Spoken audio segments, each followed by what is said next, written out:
right. Well, good morning, everyone, and welcome to today's Exploring by the Seat of Your Pants event. My name is Joe Grabowski, and I'll be your host for today.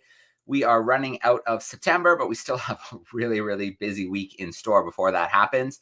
So this week we have two big projects or themes on the go. The first one is with OceanWise, and we are diving into our blue planet and learning all about our ocean.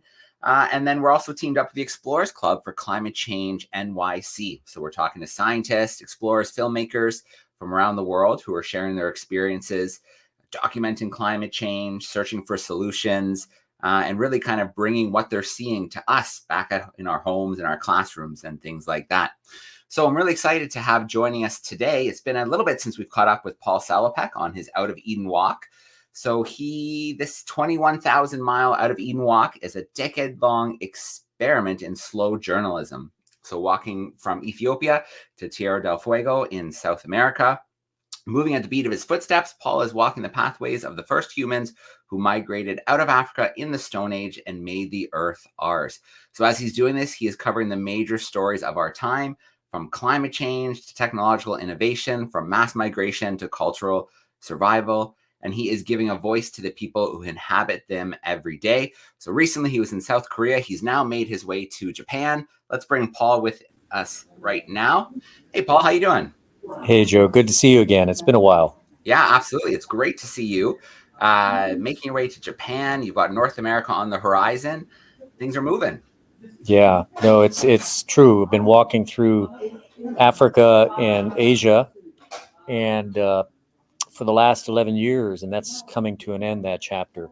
And I've got to apologize. There might be a little ambient sound. I'm in a public space, but hopefully you can hear me okay. No, I mean, tiny bit in the background, but you're coming through loud and clear, so I don't think we have to worry about it. Great, great.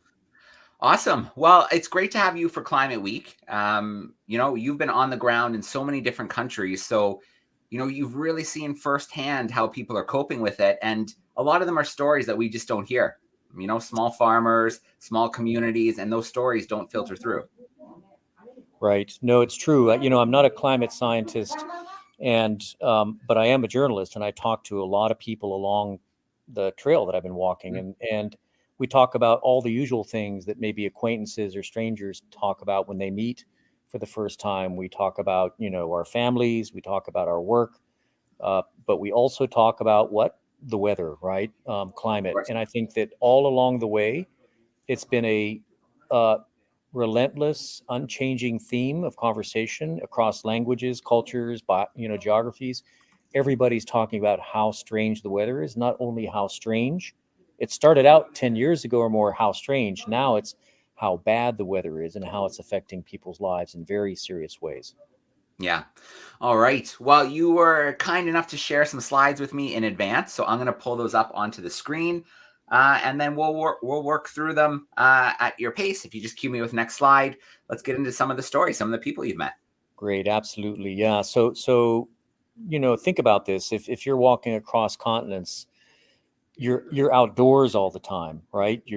I've been out on this journey on foot out of Africa, the Middle East, the Caucasus, Central Asia, India, now the Asian Rim, for more than 4,000 days and nights. So I feel the effects of the climate crisis through my body, on my skin, on my face, in the heat of the air that I'm breathing, and it's real, it's tangible. I face it every day that I wake up. Just to remind everybody sort of about what I'm doing and where I'm going, let's go ahead and move to the next slide to kind of show a map. So basically the premise of the Out of Eden Walk project is to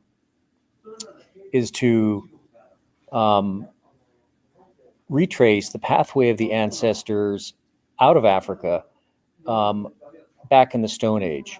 And Joe, I'm gonna ask just 1 second. There's a bit of a distracting sound. Hold that thought. Let me just ask a little bit of people to quiet down a bit. Yeah, of course. No worries, Paul.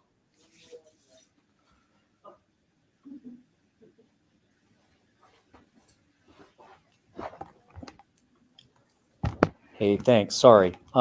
So basically, the premise is follow the footsteps of the first people who've dispersed out of Africa back at about 100,000 years ago, 60,000 years ago, and record the tales of the modern world that they help us discover. And what you can see on this map is the route that I've walked and the proposed route forward.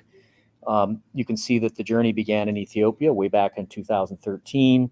And as I mentioned earlier, kind of squiggled my way through the deserts of Arabia, across the Caucasus Mountains, across the great steppes of Central Asia, and then through the great river plains of India, and then for, gosh, almost 7,000 kilometers or more than 4,000 miles through China. What lies ahead are all the Americas, right? I'll be taking a ship from Asia to Alaska and then walking down the west coast of the New World to the tip of South America at Tierra del Fuego, because scientists have told us that that's one of the last corners of the continents that our ancestors reached on foot. Among all the different stories, economics, culture, politics, war, etc., migration, climate is a recurring one, as I mentioned. So let's just kind of like a skipping stone, touch on some of the big stories that I've come across on foot, listening to people that I encounter on my trail. Next image. So I started in Ethiopia back in 2013, and I started in a corner of Ethiopia that's one of the hottest deserts in the world. This place called the Afar Triangle has temperatures that go way up to almost 50 degrees centigrade. That's, about 120 degrees plus Fahrenheit. And it is extremely challenging to walk through, right? So here, my Ethiopian walking partners were breaking camp one morning. We're about to get ready to continue walking along for another 20, 25 kilometers.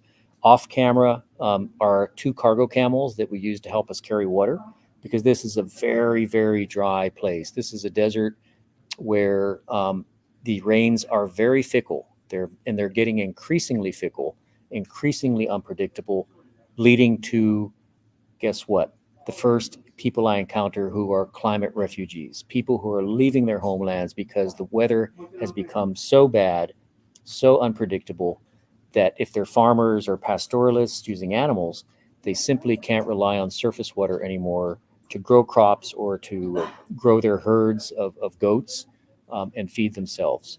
So what do? Next slide. They move. They vote with their feet. They, as one of these migrants told me, this gentleman is from Eritrea, a nearby country. Look at that desert in the background. That's just like pure lava rock baking like an oven. And this gentleman and a group of about 15 other people were walking across this vast, desolate plain to reach the ocean, a place called the Gulf of Aden, where they would then hope to get into ships, small boats, like motorized canoes, for transport over to Saudi Arabia and beyond to try to find work, right? These people are farmers, mostly.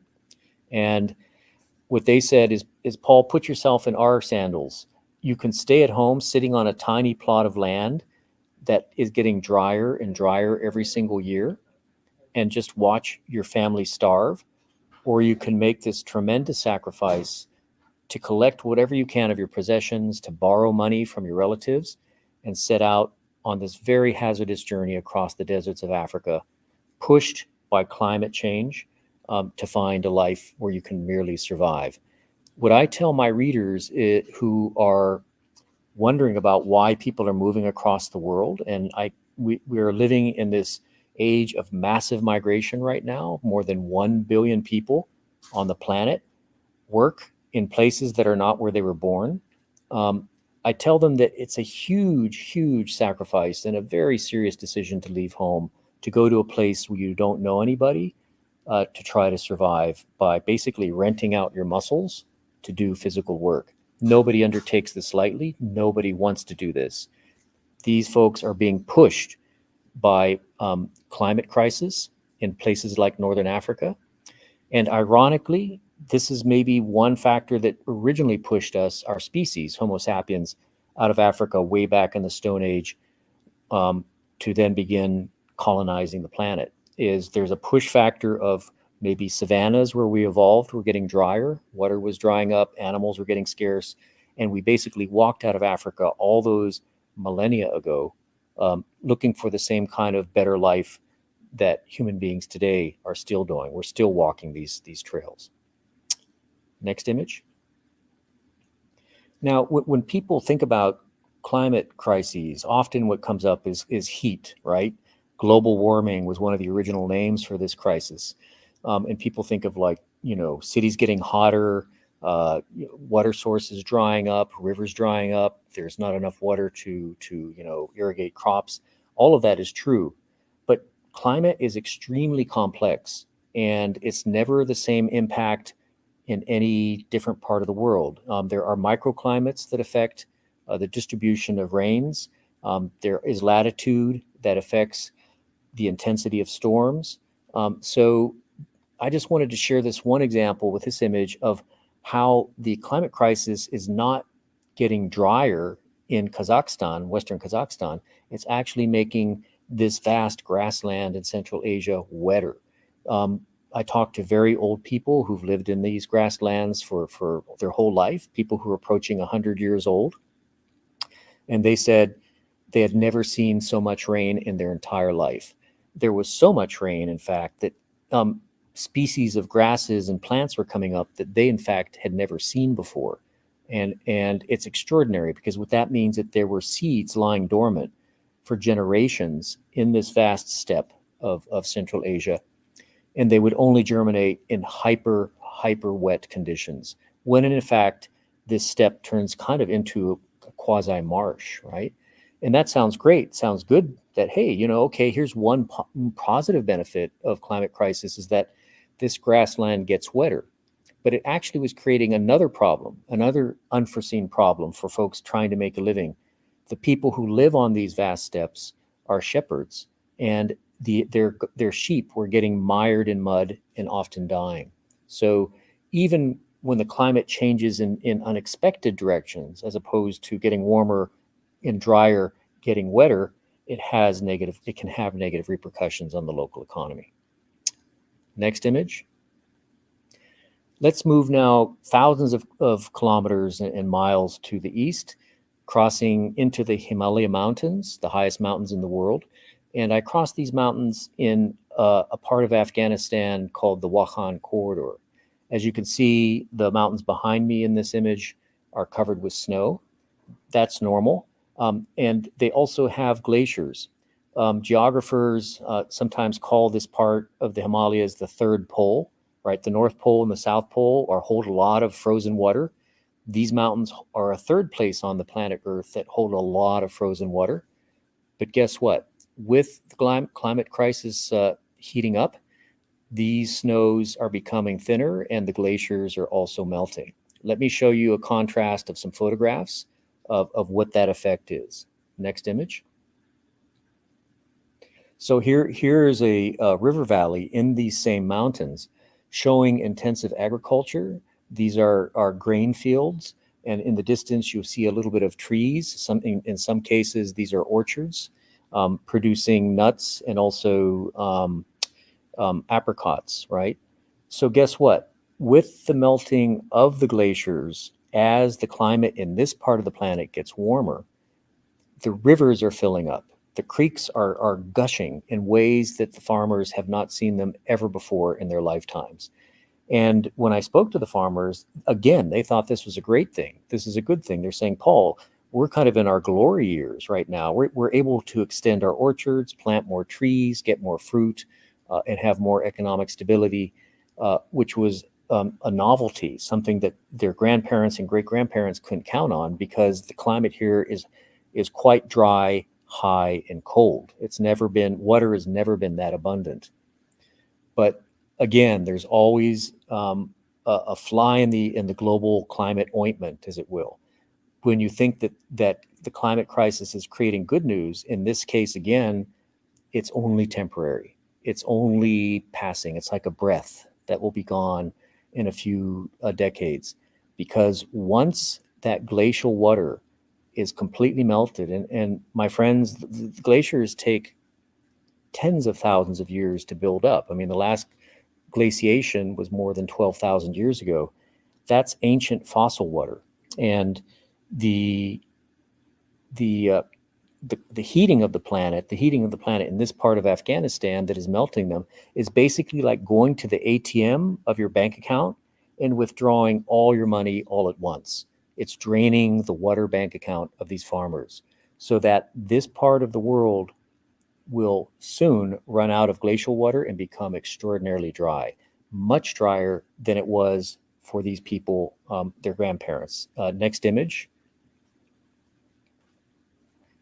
And you can see here sort of, this is a picture taken, in the next valley over, but you can see how dry this landscape normally is, right? So when I spoke to experts on climate crisis, and I spoke to experts on forestation and agriculture, they said, Paul, what we're going to see in a generation, once the glaciers are completely gone, are these kind of dry valleys, but even worse. It'll be even drier than it ever has been in historic times. So all the trees, the fruit trees and the crops that people are like happily growing right now and expanding will be gone. And it'll be actually harder to grow the crops and orchards that were growing, say, only 25 years ago. It'll be a worse situation for food security. Next image. So let's skip over an enormous swath of the walk, several countries and many thousands of kilometers, and go to where I am right now, which is Japan. So I have just begun walking through Japan. I've finished walking through China, and in the last couple months, I finished walking through South Korea, and here I've arrived in Japan. Let me tell you about my experience on foot through the countries of South Korea and Japan. They have been blisteringly, miserably, astonishingly hot. In both South Korea and Japan, this year is shaping up for the second year in a row to be the hottest summer on record. We're talking about day after day of 40-degree temperatures, high 30-degree temperatures Celsius. That's, up above 100 degrees, intense humidity up around 70, 80, 90%. It got so hot that it reminded me of the difficulties of walking through the deserts way back in the Middle East years ago. For the first time in many years on my travels, in my journey, I'm encountering climate weather that is an enormous physical obstacle to making progress. It was difficult to walk my normal walking days, and we had to call off the walk by, say, 10:30 in the morning when it was already getting above 90 degrees, in the high 30s centigrade, and just kind of find shelter somewhere under a tree or in a convenience store until the sun dropped till about 3 in the afternoon. It was just simply too hot to walk.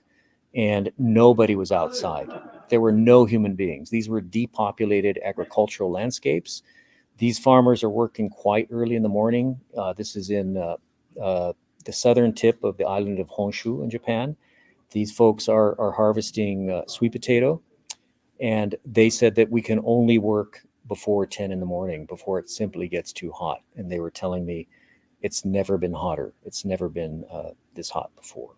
Next image. So what happens when it becomes too hot to grow the usual crops that you might grow in these farming areas in the southern main island of Japan? I asked farmers, I said, this is the hottest, again, summer on record for the second time in a row. What are you going to do? How is it affecting you? And they said a couple things. They said, number one, rice productivity, the amount of rice that they can harvest per plot of land is going down. And scientific research backs this up. One study said that with continuing heating, rice crops can go down by up to 40%. That's a lot. That's a lot. And also, because of aging populations in Japan and also in South Korea, the median age of some of these farmers is in the 60s and 70s. These are not young farmers. And the intensifying heat of the day, coupled with the physical rigor of working with your body outside in agriculture, several farmers, including this gentleman here, told me that they're just going to quit, that this might be the last season that they plant food because they just can't, their body can't tolerate it anymore. So that leaves open the question for what's going to happen next. Next slide. What we do know by now, of course, I hope it's well established in everybody's mind, is that the climate crisis is not only begun, we're deep into it, and there's a debate about whether it's irreversible at this stage. Have we crossed some red line over which there's no return, right? Scientists are still debating this a little bit. What is without debate, without question, is that humans have caused this crisis. Our carbon emissions are a main driver of the climate crisis globally. And that, as frightening as it may seem, my friends, as anxious as it may make you, it's our task collectively to try to come up with solutions. That doesn't just mean the scientists, it doesn't just mean the politicians, it doesn't just mean the industrial barons, the business community. It means you and me. We have to think about ways to minimize our impact on the global climate of our only home in this vast universe, the planet Earth. And that might require that we do things somewhat differently. We have to do things maybe more wisely. We have to do things more efficiently.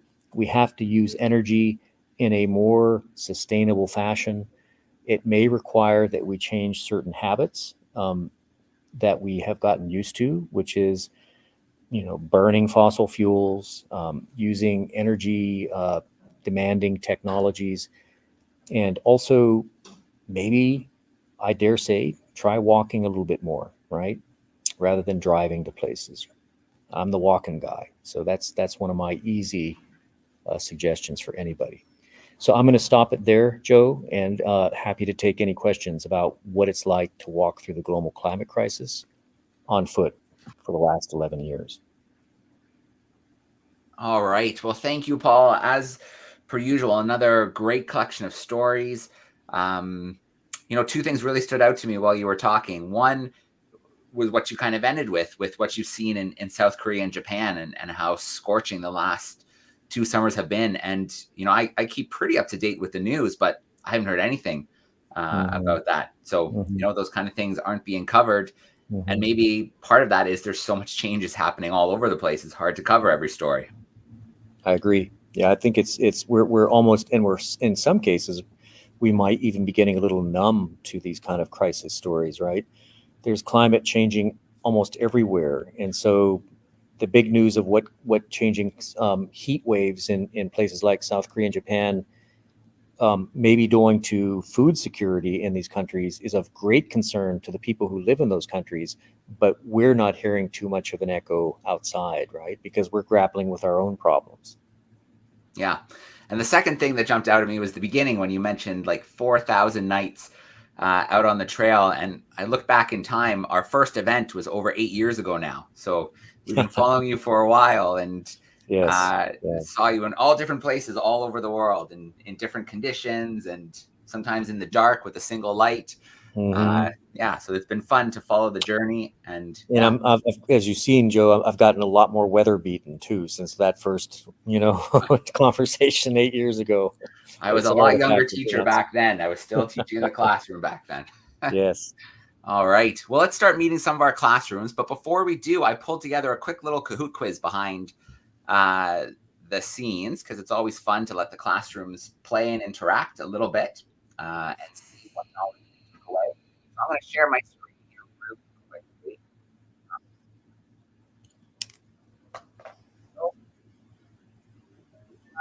If you're going to play along with us today, Kahoot.it. It's going to ask you for a PIN number, 5956068. If you have one-to-one technology at your seats, you can join that way, maybe a Chromebook, maybe a tablet. If not, maybe your teacher can pop this up at the front of the room, and you can shout out your answers to him or her. If you're joining from home today, there's a QR code that you can use and scan to come in and join us. We've got 4 questions for today, a little bit of true and false, a little bit of multiple choice. While we wait for a couple classrooms to come in here and join us, Paul, I've got a few questions in the chat already. So let's work through a couple of them. So let's see. So this first one is for one of our groups we have backstage, and they're wondering about the temperatures in Japan. How high are they actually hitting? We've walked through some days where the temperature is scraping almost 40 degrees. And that is made even worse by the humidity factor, right? There's this Yeah. thing of like, there's like a humidity and temperature, but the heat factor is a combination of both. And it feels like, 41, 42. It is really hot. Yeah. Wow. People ending their days before 10. That's, yeah, pretty intense. And then, so this grade 6 class joining us today from St. Isabel, I think this is their first time joining in. So they're wondering, how long have you been walking so far? So I started in January of 2013. And so if you do the math, that's about 11 and a half years, more or less. You've got to understand, I'm not walking every single day of every one of those years. I have to stop and take breaks. So I walk for 3 or 4 days, and then I take a day or two break. That's usually when I'm a writer primarily, that I kind of find a shelter somewhere, lodging, a guest house, what have you, a family maybe, and sit and then write my stories for a day or two, and it allows me to rest at the same time and then continue the cycle. Sometimes I stop for much longer. Sometimes I stop for a few months at a time, because my main obstacles are nature. They're natural ones, such as snowpack on mountains, on winter mountains, or incredibly hot deserts, right? So depending on the seasons, I kind of have to pause the walk now and then to let the season get warmer or cooler, as the case may be. Yeah. All right. We'll pause the questions for now. It looks like we have our group in here and ready for our little Kahoot action. So let's get that going, and then we'll wrap up with some more questions. So remember, the quicker you put the right answer in, the more points you'll get for today. So here we go. We've got a multiple choice coming your way. Where did Paul start his Out of Eden walk? Was he in South Africa, Namibia, Ethiopia, or in Egypt? So where did Paul start the Out of Eden walk? The answers are coming in really fast. I don't think I need to put 30 seconds on the clock. I think we could have done maybe 15 or 20. So we might have, oh, there we go. Everybody got their answer in. So Ethiopia was absolutely the first spot where Paul started his walk. Okay, let's go to our leaderboard. The focused possum is using that energy to hold down that top spot. We've got our true and false coming your way. More than 1 billion people work in places they weren't born. Is that true or is that false? More than 1 billion people work in places that they weren't born. All right, that is absolutely true. And that is an astounding figure. I mean, there's a lot of people on the planet. Maybe we're pushing 7, 8 billion now, but over 1 billion not working where they were born. Okay, the fast deer taking that top spot. We have a true and false coming your way. Climate change bringing more rain is always a good thing. What do you guys think? Climate change bringing more rain is always a good thing. True or false?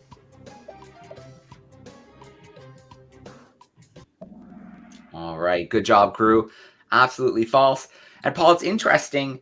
You said you talk to people. They're excited about what they're able to do. Do they have kind of an idea that it's short-lived, or do they think it's just going to keep going? Here's the thing. Put yourself in their position. You're a farmer in a very isolated corner of Afghanistan, where you don't have access to very clear information about how climate affects landscapes over long periods of time. Mostly what you have is what your father and mother and grandparents told you, right? This inherited oral history. And so if the rivers start running more ferociously, if the creeks suddenly fill up earlier and later and there's an abundance of water, the only thing you have to judge that by is the reality of what's happening to you, right? Is the reality that, hey, I suddenly have a lot of water, because people have not had experience with this before. That tells you how incredibly unprecedented the climate crisis is that we're living through right now.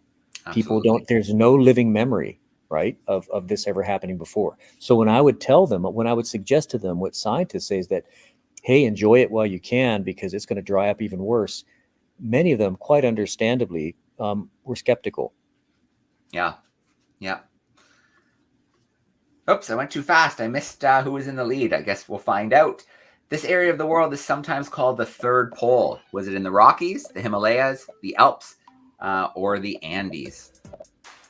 So which range is sometimes called the third pole? Rockies, Himalayas, the Alps, or the Andes?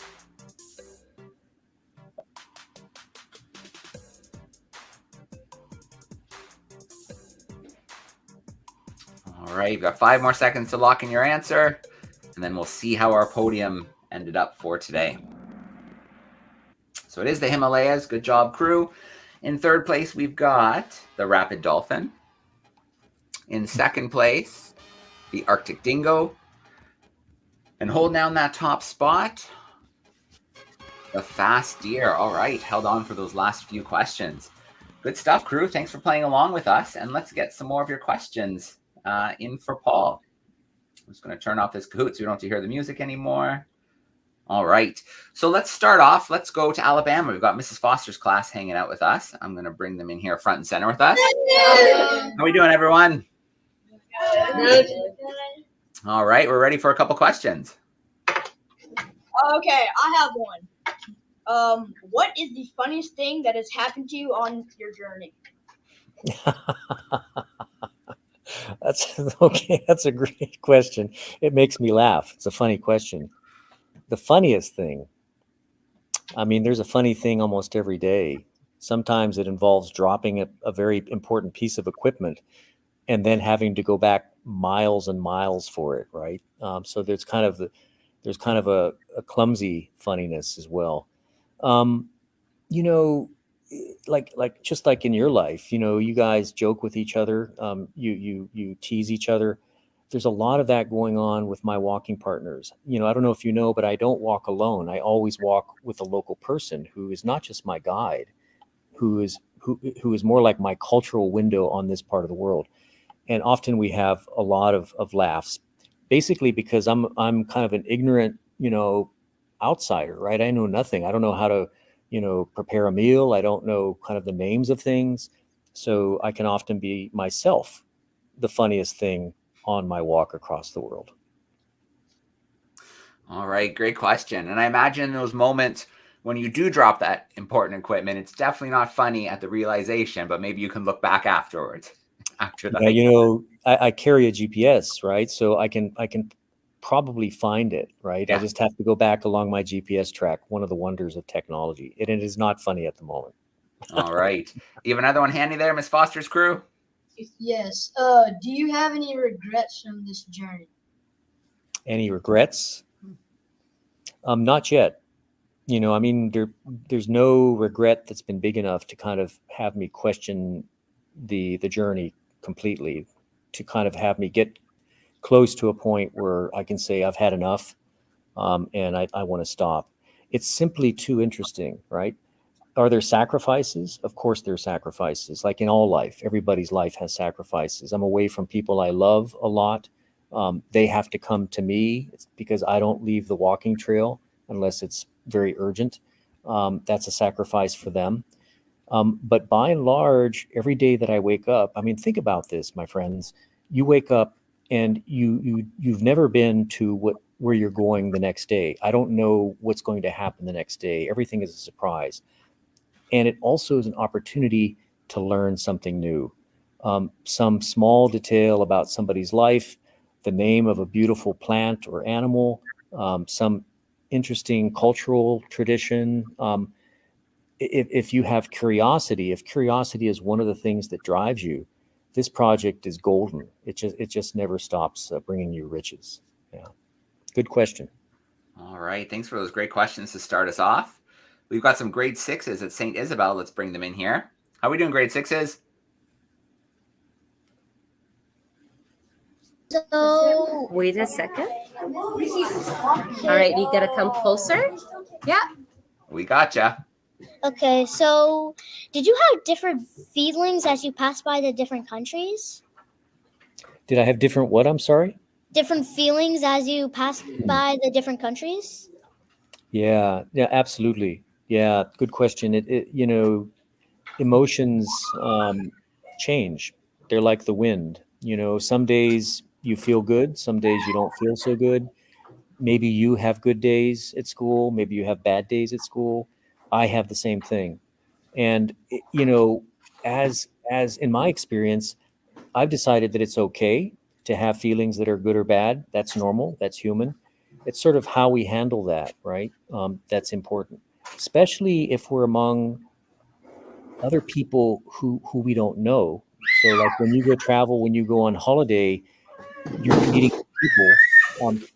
Is to not let your bad emotions or bad feelings affect them, right? So, it's been in that sense a good lesson to me as well about how to be compassionate, how to um, acknowledge that my emotions go up and down without hopefully letting that affect people in a bad way around me. Okay. All right, great question. I think I see someone else on deck.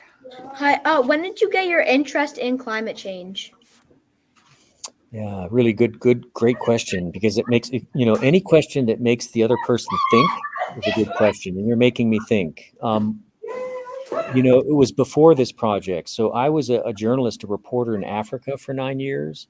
And even years before I started out on this project, climate change, the climate crisis was already becoming visible. It was already starting to crop up in the stories that I was covering everywhere from places like the Sahel, the northern part of the continent of Africa, that is kind of a transition zone between desert and forest. That line of trees was moving, right? Because it was getting drier.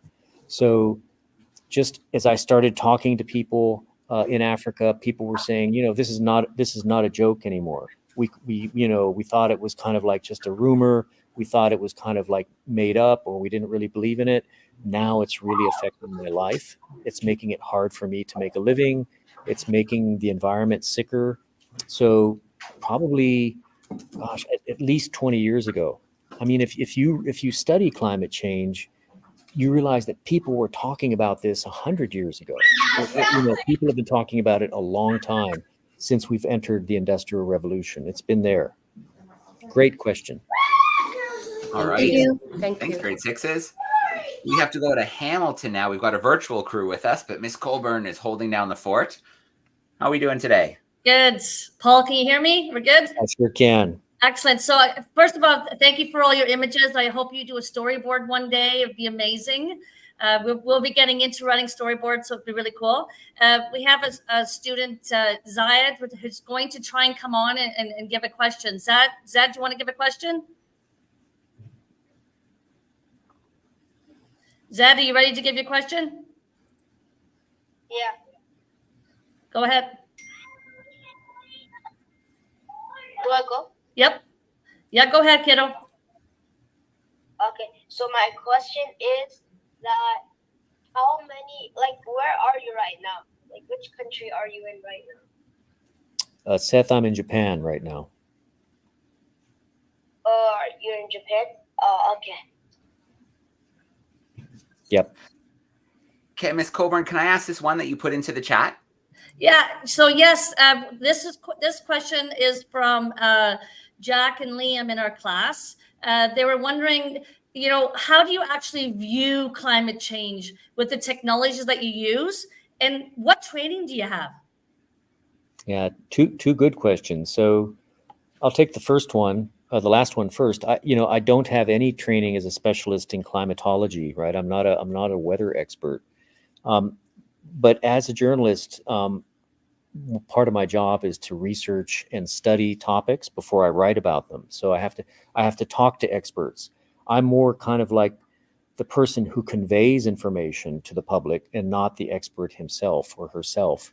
So I've written a lot about the climate crisis. I've read scientific papers about the climate crisis. I've interviewed a lot of experts on it. So I have a pretty basic, solid kind of general knowledge of the issue as a reporter, not as a scientist. How does the equipment affect my contribution to the climate change, to kind of carbon issues? I'm like everybody else. I use products that might pollute the atmosphere. But I'm trying to be aware increasingly about what I buy And then the second thing is, because I'm walking, I have a pretty small carbon footprint, right? So I don't usually take jet airliners. I don't usually even take cars. So fortunately, my carbon footprint is pretty small. It's Wonderful. it's a Stone Age carbon footprint. I love it. Size 2. Yes, indeed. Thank you All very right. much, Paul. We really enjoyed the presentation. Thank you. Great questions. Great Paul, I've got questions. a couple here on YouTube. So this is a little bit of a different, well, it still applies to climate change as well, but this person here is wondering about pollution. So is there a country that you notice that, maybe a little more pollution, a little hazier, a little more kind of rubbish lying around? Yeah. I mean, it depends on the kind of pollution, right, that you're talking about. There's air pollution, there's solid waste pollution. They don't always go hand in hand. Air quality issues, I started noticing in northern India because at certain seasons of the year, farmers burn their fields. I mean, that's just what they do after they take the harvest. They burn the stubble because it adds nutrients back into the soil. So on some occasions in northern India, the air quality was pretty poor, and you could feel it. I was like wrapping my face with a scarf, which probably was a placebo, probably didn't do much. But imagine I'm just walking through that landscape for a few days or a few weeks or a few months. Imagine if you had to live there. Imagine if you grew up there, if you went to school there, you'd be breathing this every year, and it's not healthy. It's not good. So that's one location. The second would be, I guess, China. China is the so-called factory of the world, right? Almost everything we use these days is made in China. And so they happen to be the home for the majority of a lot of industry. Now, they have been trying to kind of clean up their industry. They've been trying to kind of modernize the filters that go on smokestacks, et cetera. And so they're taking what I saw, and experts that I talked to said, they're trying to do that, trying to do their best, but they still burn an awful lot of coal, for energy. And that's a major source of pollution. China's government has apparently made this commitment to phase out coal eventually. But, critics point out that, it's easier said than done when you have a growing population and growing energy demand. They're actually, in some cases, putting coal plants online. Yeah. So those two places, I think, would be where I saw the most kind of factors involving air pollution. Yeah. So this question, we get it every single time, Paul. I know it's impossible to answer. It's about the favorite country you've been to, but maybe I'll switch it up a tiny bit today. If you had to walk back through another country, if you had no choice, which one would you choose from the trail so far? All of them, because it's turning the question around, but it's still the same answer, which is every single country that I walk through, including countries where I had great challenges, including countries where the weather, the landscape were difficult, or where the political situation made it difficult for somebody like me to do my work. I met such great people in every single country that I walked through. So if I had another lifetime, I might consider trekking back and saying hello to them and saying, hey, what's up? How's it going since the last time I saw you on the walking trail? Yeah, update some of those stories. Absolutely. Okay, well, it would be, let's peek into one more classroom just to see students as we sign off. So I'll check in quickly with our first group. Ms. Foster's class, do you have one more for us? You can take Yes. our final question. Has your family been able to visit you? Yeah, great question. Yeah, they have. Fortunately, my family has the ability to travel. So they have come and walked along on several occasions. And some of them have come and walked in the majority of the countries that I've walked through. So that's great. That helps. At least we share the experience of the trail. And that's really, really important to me. Yeah, thanks for asking that. All right. Well, Paul, it's such a pleasure to catch up. I think we're going on 8-9 years of following the journey. It's going to get a lot closer to where we are here in North America, that's for sure. So we look forward to that progress as well, and all the stories that are going to come over the next few years. Yeah, you bet. Yeah, it's going to be a big change. So be more, and also more in your time zone, Joe. So we'll be able to talk to each other more kind of in when the sun is in the same part of the sky. We can mix it up a little. Night here. Yeah, Yes. we can mix it up a little. Usually we do first thing in the morning, but we can mix it up a little when you're on this side of the world. Very cool. Okay, well, we've got a few classrooms who are still here, a few to duck out for recess, but if you guys want to give a big wave as we sign off, give Paul a little boost. And yeah, we look forward to the next connection. Thanks, everyone. Thank you. Thank you for joining us today. Yep. All right. See you next time. Cheers. Bye-bye. Bye-bye.